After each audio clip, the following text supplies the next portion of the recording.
Después de la muerte. Dios orquesta y diseña nuestros pasos, pero nosotros tenemos la libertad de trazar nuestra propia ruta. Por eso la comunión es tan importante.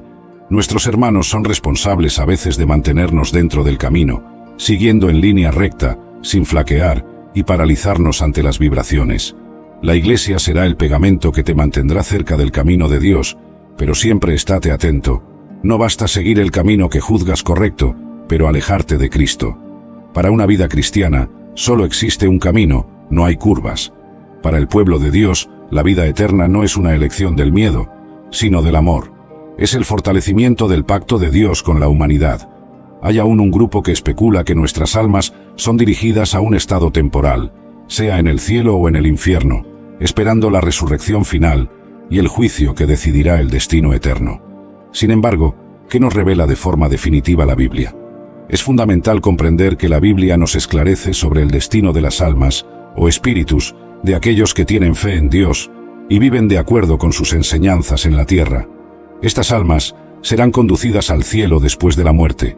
Esta transición al cielo está garantizada porque, al aceptar a Jesucristo como su único y grandioso Salvador, sus pecados son plenamente perdonados. Recordemos que hasta el último segundo, Cristo es paciente y misericordioso. Él escucha atentamente nuestros apelos e interpreta nuestras intenciones como nadie. Independientemente de la extensión de los pecados cometidos durante la vida terrenal, ante la elección de tener fe y de aceptar a Jesús como su Salvador, el cielo reserva un lugar especial para esos individuos. La muerte es vista como la separación del cuerpo, pero el espíritu es preservado en Cristo, en la morada celestial del Señor. En Corintios 15, versículos de 50 a 54 se nos dice: «Y ahora digo esto, hermanos, que la carne y la sangre no pueden heredar el reino de Dios, ni la corrupción heredar la incorrupción. He aquí os digo un misterio. No todos dormiremos, pero todos seremos transformados, en un momento, en un abrir y cerrar de ojos, ante la última trompeta, porque la trompeta sonará, y los muertos resucitarán incorruptibles, y nosotros seremos transformados. Porque conviene que esto que es corruptible se vista de incorruptibilidad, y que esto que es mortal se vista de inmortalidad. Y cuando esto que es corruptible se vista de incorruptibilidad, y esto que es mortal se vista de inmortalidad, entonces se cumplirá la palabra que está escrita: la muerte fue tragada en victoria». Y en Tesalonicenses 4, versículos de 13 a 17, tenemos una descripción de que todos los verdaderos y fieles creyentes pasarán por la resurrección para recibir los cuerpos glorificados. No quiero, sin embargo, hermanos, que seáis ignorantes acerca de los que ya duermen, para que no os entristezcáis, como los demás, que no tienen esperanza. Porque si creemos que Jesús murió y resucitó, así también a los que en Jesús duermen. Al declararlo públicamente, estás haciendo un pacto con Dios y conmigo como tu pastor. No te quedes callado. Esa declaración es poderosa y puede marcar el inicio de tu transformación. Y quédate hasta el final de este video, porque allí puede estar la clave para desbloquear una bendición que ha estado esperando por ti. Ahora, prepárate, porque Dios va a confrontar áreas de tu vida que has ignorado por demasiado tiempo, y juntos vamos a trazar el mapa exacto para que experimentes la paz y la abundancia que Él tiene reservadas para ti. 1. El altar reconstruido de Elías, donde comienza la restauración. Déjame pintarte una escena que cambiará tu perspectiva para siempre. Israel estaba en su peor momento. 3 años y 6 meses de sequía brutal habían convertido la tierra prometida en un desierto de muerte. El pueblo había abandonado a Dios y se había entregado a la idolatría de Baal. La economía estaba destruida, las familias estaban desesperadas, y la nación entera tambaleaba al borde del colapso total. Pero en medio de ese caos, un hombre llamado Elías subió al Monte Carmelo con una misión clara: demostrar quién era el Dios verdadero.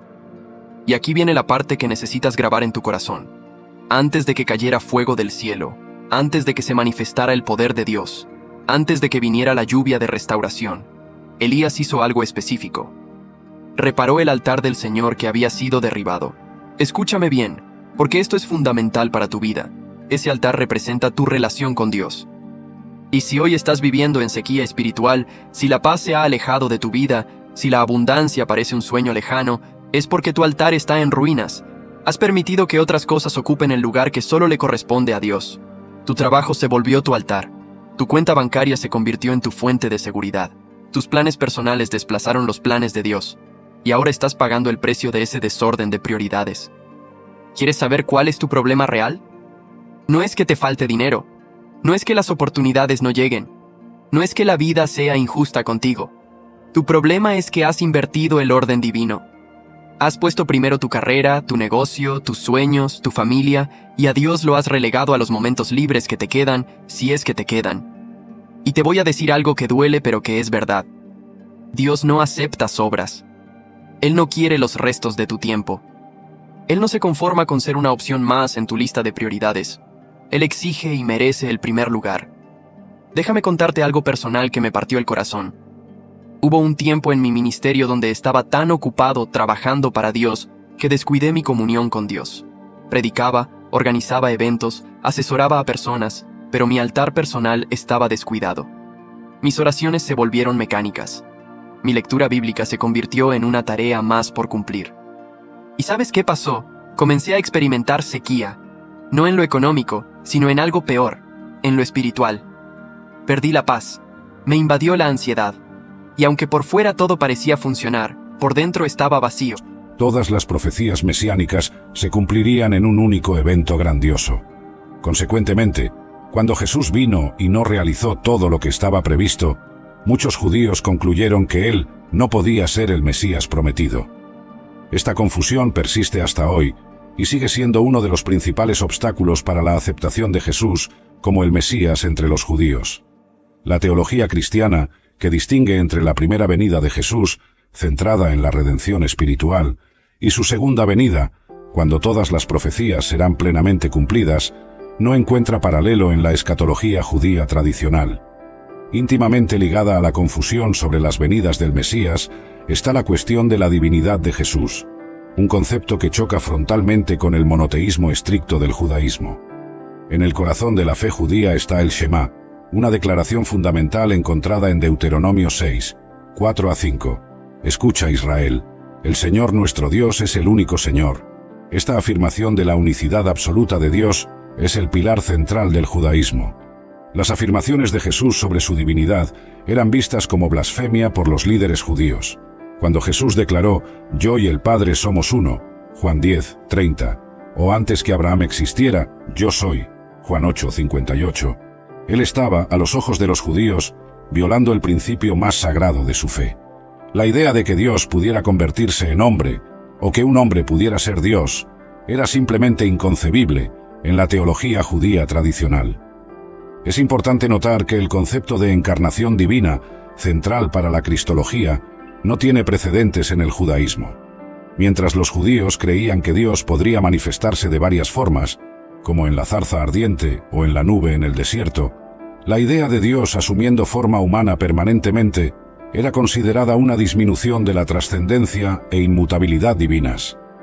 La adoración de Jesús por sus seguidores y su aceptación de títulos divinos, como cuando Tomás lo llamó «mi Señor y mi Dios», Juan 20, 28, eran vistas como una forma de idolatría.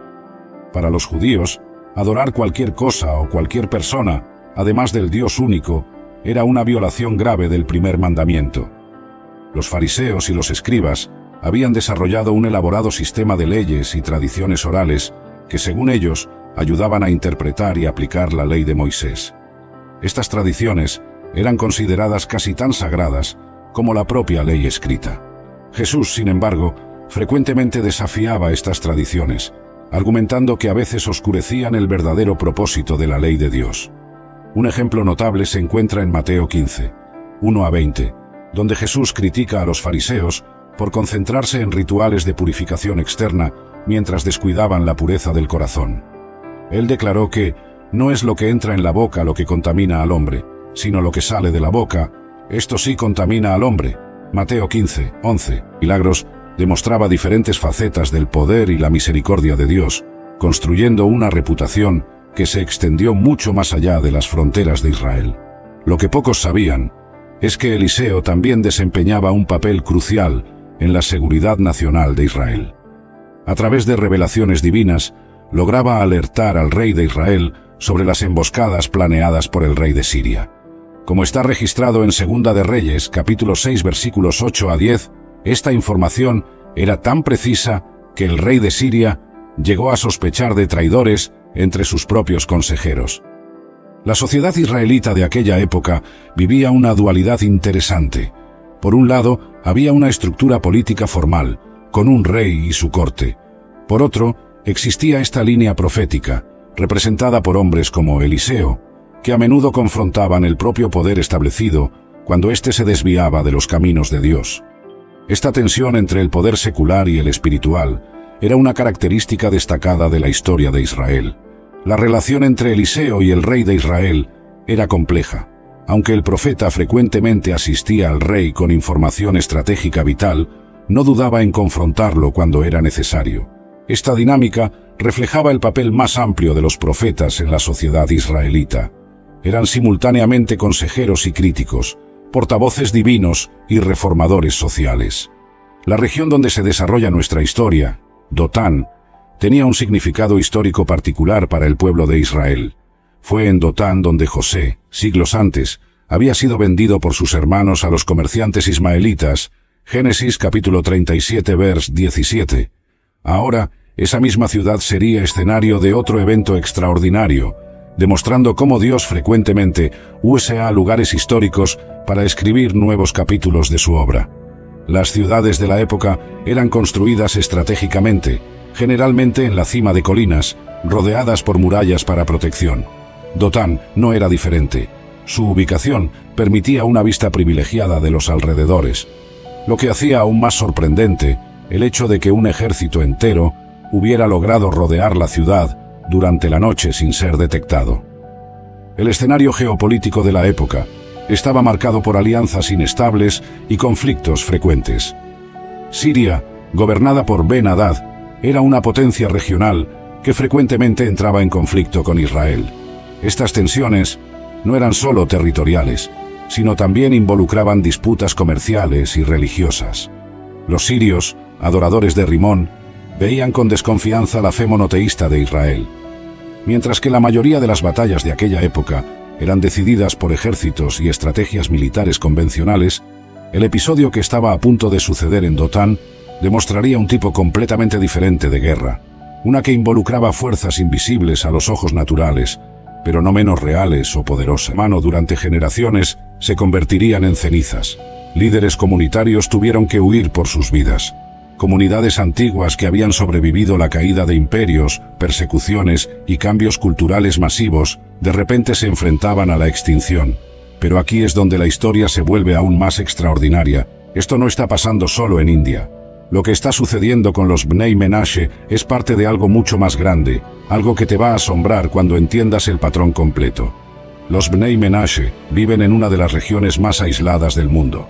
Si tomas un mapa y buscas el extremo noreste de India, encontrarás los estados de Manipur y Mizoram, rodeados por Myanmar, Bangladesh y China.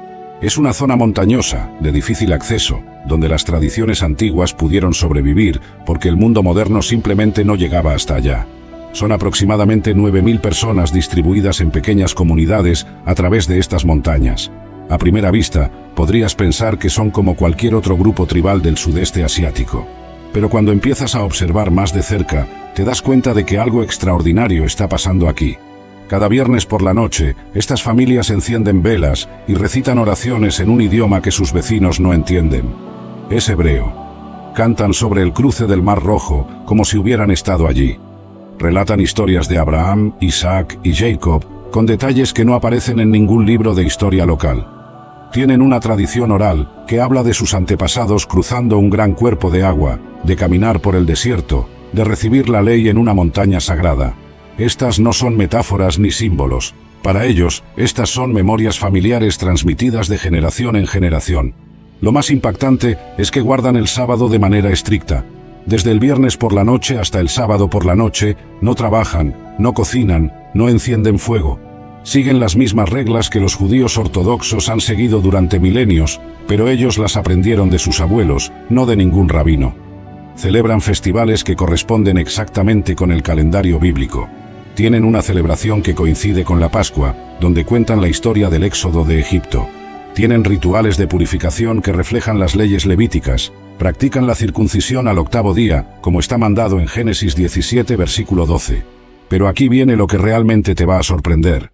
Ellos tienen canciones ancestrales que contienen palabras hebreas puras, no palabras prestadas, no términos que pudieron haber aprendido de misioneros modernos. Son palabras hebreas antiguas que aparecen en contextos que solo tendrían sentido si realmente fueran parte de una tradición heredada.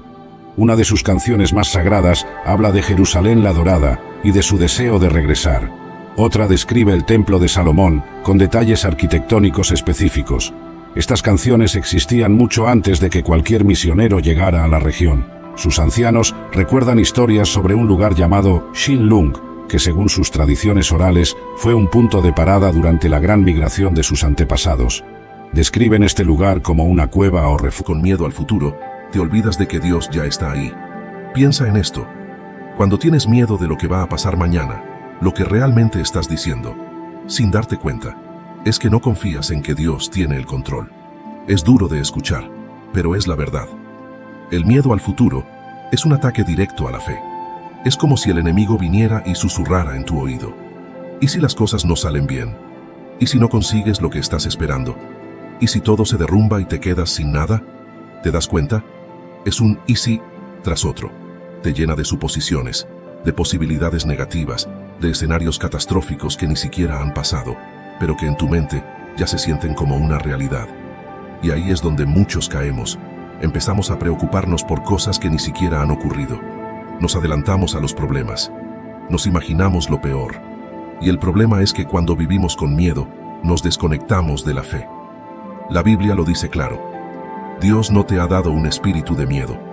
Dios ya sabía que el miedo al futuro sería uno de los ataques más fuertes que el enemigo usaría contra nosotros.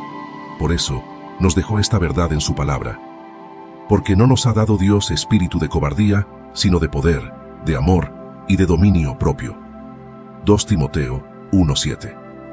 ¿Te das cuenta? Dios no te ha dado un espíritu de miedo. Eso significa que si sientes temor constante por el futuro, ese miedo no viene de Dios. Y si no viene de Dios, significa que no es real. Es una mentira disfrazada de preocupación.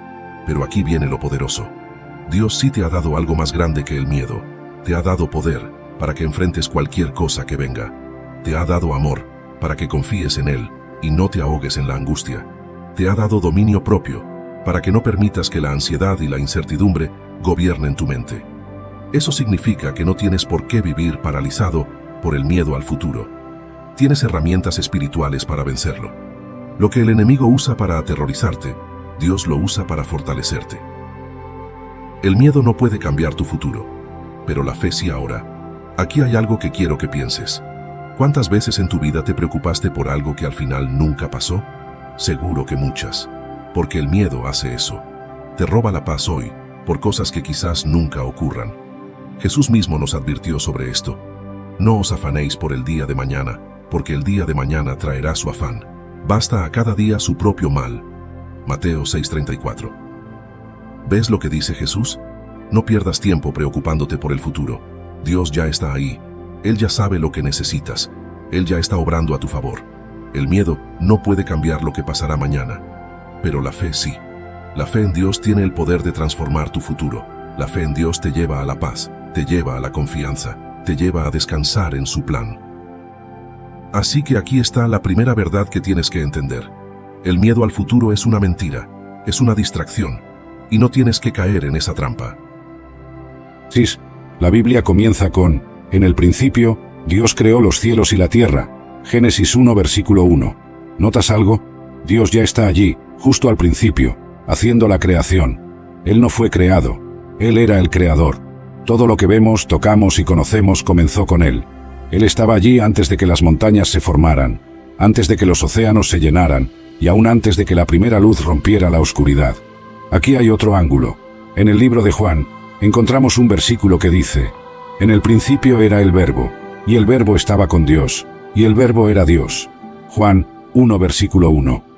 Esta palabra es otro nombre para Jesús, mostrando que Él, parte de Dios, existía desde el inicio también.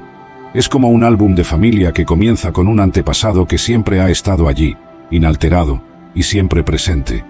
¿Por qué esto importa para nosotros? No es solo sobre entender la naturaleza de Dios, es sobre el consuelo y la reverencia que eso trae. Imagina tener a alguien en tu vida que siempre ha estado allí y siempre estará. No hay un antes de ellos. Son una presencia constante, inalterada. Eso es bastante reconfortante, ¿no? En un mundo donde todo tiene un inicio y un fin, Yahweh se destaca como el eterno constante. Esto no es solo sobre historia o teología, es sobre el corazón de nuestro entendimiento de quién es Dios. Es sobre saber que el Dios con quien hablamos, oramos y confiamos, no está limitado por las mismas reglas de tiempo y existencia que nosotros. Él está más allá de eso, más grande que eso. Entonces, cuando decimos que Dios no tiene comienzo, no es solo una declaración sobre el tiempo, es sobre la esencia de la naturaleza de Dios, eterna, no creada, siempre existiendo. Es un recordatorio de que, no importa qué cambios enfrentemos en la vida, no importa cuántos comienzos y finales giren a nuestro alrededor, hay una constante en el universo. Yahweh, aquel que simplemente es, siempre ha sido y siempre será. Número 2. Yahweh significa Dios sin fin. Imagina por un momento un mundo donde todo tiene un comienzo y un fin. Todo a nuestro alrededor, árboles, animales, incluso nosotros, los humanos, comienza en algún punto y eventualmente desaparece. Pero hay alguien que rompe esa regla, alguien que siempre ha estado por ahí y siempre estará. Sí, lo adivinaste, estamos hablando de Dios, específicamente el nombre Yahweh. Ahora Yahweh es un nombre único, tiene un significado profundo. Dios nunca termina. Eso puede parecer un poco difícil de entender, ¿verdad? ¿Cómo alguien puede nunca tener un comienzo o un fin? Bueno, eso es lo que hace a Dios ser quien Él es. La idea está bellamente resumida en una cita. Dios nunca terminará. Si Él no vino a ser, Él no puede dejar de ser, porque Él es el ser. En términos simples, Dios es la propia existencia. Él es como la constante última en un mundo en constante cambio. ¿Cómo se presenta Dios? Vamos a sumergirnos en una historia bíblica que realmente trae esto a la vida. Los israelitas, un sueño que te sacude en la madrugada con escenas que parecen más reales que tu propia memoria. No es coincidencia, es Dios, creando escenarios que parecen accidentes, pero son citas divinas perfectamente orquestadas. Te lo digo con claridad. Cuando el cielo quiere unir dos almas, la lógica humana no tiene autoridad para interrumpir ese diseño. Puedes planear tu futuro, tomar distancia, intentar convencerte de que fue solo una etapa. Pero cuando algo fue escrito en los planos de lo eterno, el tiempo, la distancia y hasta tus propias decisiones son solo herramientas en las manos de Dios para madurarte, no para desconectarte. Y aquí es donde entra la clave. Dios no forza puertas, no manipula emociones, pero Él tiene un modo silencioso y magistral de colocar a la persona correcta, en el momento exacto, en el lugar más inesperado. Lo que para ti parece un encuentro casual, para el cielo, es un punto en el mapa de tu propósito. ¿Sabes qué es lo más curioso? Estas coincidencias suelen ocurrir cuando ya te habías resignado, cuando creías que ya estaba todo dicho, cuando decidiste que era tiempo de seguir otro camino, y de repente la vida te pone frente a frente con aquello que no lograste enterrar. Es un susurro divino que te dice: la historia aún no ha terminado. Pero cuidado, porque aquí es donde muchos se confunden. El alma impaciente puede interpretar estos encuentros como nostalgia, carencia o simple debilidad emocional. Pero el espíritu lo reconoce de inmediato. Sabe que hay algo sagrado en juego. Sabe que ese cruce de caminos no es una jugada del destino, sino una intervención divina en movimiento. Si te ha pasado esto, si sientes que por más que quieras avanzar, Dios sigue abriendo caminos para que vuestros pasos se crucen, no ignores la señal. No es un accidente, es una cita divina disfrazada de casualidad. Y hay algo más. Estos reencuentros nunca son iguales. Cada vez que suceden, traen un mensaje distinto. A veces es para sanar, otras para confrontarte, y otras simplemente para recordarte que hay lazos que no se cortan con palabras ni con tiempo, porque fueron tejidos en el espíritu. Pero quiero que entiendas algo muy profundo. Cuando Dios provoca estos reencuentros, no es para hacerte retroceder, es para mostrarte cuánto has crecido, para que te des cuenta de que ya no eres el mismo de antes, y para que valores la conexión desde una perspectiva más elevada, más madura, más alineada con el propósito. Por eso, Cada vez que la vida te sorprende con uno de estos encuentros inexplicables, pregúntate, ¿qué me quiere mostrar Dios hoy? ¿Cuál es el aprendizaje escondido en este momento? Porque te aseguro, no es casual, es y ser, transformando mi mente y moldeando mi carácter a la imagen de Cristo. Permite que su suave susurro sea más fuerte que el ruido del mundo, más claro que las voces de la duda y más convincente que mis propios razonamientos. Te ruego que ilumines mi camino con tu luz divina, apartando toda sombra de duda o temor que pueda nublar mi entendimiento. Que tu verdad resplandezca como un faro en medio de la oscuridad, mostrándome con claridad el sendero que has trazado para mí. En los momentos de confusión, que tu luz sea mi guía. En los momentos de decisión, que tu verdad sea mi fundamento. Concédeme, Señor, la sabiduría necesaria para enfrentar cada decisión que deba tomar hoy, desde las más pequeñas hasta las más trascendentales. Que cada elección esté alineada con tu perfecta voluntad, reflejando tu carácter y propósito para mi vida. Dame un espíritu de discernimiento para reconocer tu voz entre todas las demás, para distinguir lo bueno de lo mejor y para elegir siempre el camino que te honre. Que tu presencia sea mi brújula constante y tu palabra la lámpara inextinguible que alumbre mi sendero, permitiéndome discernir con claridad el camino que has trazado para mí.